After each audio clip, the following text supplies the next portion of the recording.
রাজ্যের গোমতী জেলার উদয়পুরের কৃতি কন্যা সায়ন্তিকা ধর এবার টলিউডের বড় পর্দায় সদ্য মুক্তিপ্রাপ্ত বাংলা চলচ্চিত্র আনন্দ আশ্রমের মাধ্যমে অভিনয়ে অভিষেক ঘটেছে তার। ছোট শহর থেকে বড় স্বপ্ন পূরণের এই যাত্রা ইতিমধ্যেই অনুপ্রেরণা জুগিয়েছে বহু তরুণ তরুণীকে। মা দুর্গা প্রোডাকশনের প্রযোজনায় এবং পরিচালক রঞ্জন দত্ত পরিচালিত এই ছবিটি গত 31শে জুলাই মুক্তি পেয়েছে। পারিবারিক ও সামাজিক বার্তাধর্মী এই চলচ্চিত্রে নিজের অভিনয়ের মাধ্যমে দর্শকদের নজর কেড়েছেন সায়ন্তিকা।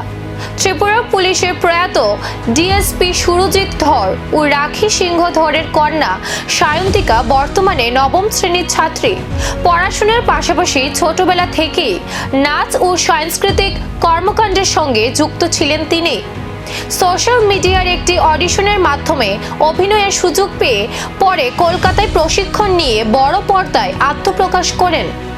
এই ছবিতে তার সঙ্গে অভিনয় করেছেন বোধিসত্ত্ব মজুমদার, কৌশিক ব্যানার্জি, লাবণী সরকার সহ একাধিক বরেণ্য শিল্পী। সায়ন্তিকার কথায় মায়ের উৎসাহ এবং পরিবারের সমর্থনই তার এগিয়ে চলার সবচেয়ে বড় শক্তি। ভবিষ্যতেও আরও ভালো কাজের মাধ্যমে রাজ্যের নাম দেশ জুড়ে উজ্জ্বল করতে চান তিনি। আমি ছোট থেকে দেখতাম টিভি সিরিয়াল, ওখান থেকেই আমার ইন্সপায়ার হয়েছি এবং মা আমাকে সবসময় সাপোর্ট করতো। ওর থেকেই আমি এত ইন্সপায়ার হয়েছি এবং এই কাজে গেছি, ওই লাইনে গেছি। বাবা তো ত্রিপুরা পুলিশে ছিল, তো কেন ত্রিপুরা পুলিশে ছিল না কেন? আমার এতটা ভালো লাগতো না এসব, মানে ফাইটিং টাইটিং এগুলো আমার একটু কমই ভালো লাগতো। তো দেখতাম বাবাও কাজ করতো, তো ওর থেকেই আমার মানে এতটা ইন্টারেস্ট ছিল না এগুলোতে। আমি ছোট থেকে একটু সাজতে ভালোবাসতাম বা অ্যাক্টিং করতে ভালোবাসতাম, যেরকম এরকম মানে এখনকার জেনারেশন যেরকম রিলস বানায় ওগুলো দেখতাম। ওখান থেকে আমার ইচ্ছে হলো আমিও অ্যাক্টিং করবো ওদের মতো।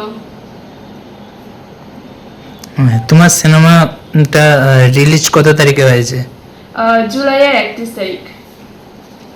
এখন কোন কোন ত্রিপুরার কোন কোন জায়গাতে চলছে এরকম? আগরতলা বলাকা সিনেমা হল একটিতে চলছে। উদয়পুর হয়ে উদয়পুরের সিনেমা হল নিয়ে কিছু জানার আগ্রহ বা বা আগামী দিনে কি চাইছো উদয়পুরের সিনেমা হল নিয়ে?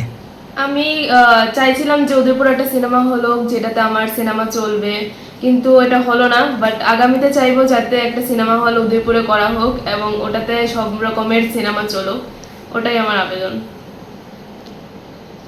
উদয়পুরের এক কিশোরীর এই সাফল্য প্রমাণ করে প্রতিভা আর অধ্যবসায় থাকলে ছোট শহর ও হতে পারে বড় স্বপ্ন পূরণের ঠিকানা। এখন দেখার টলিউডের সায়ন্তিকার এই যাত্রা আগামী দিনে আর কতটা সাফল্যের গল্প লিখে।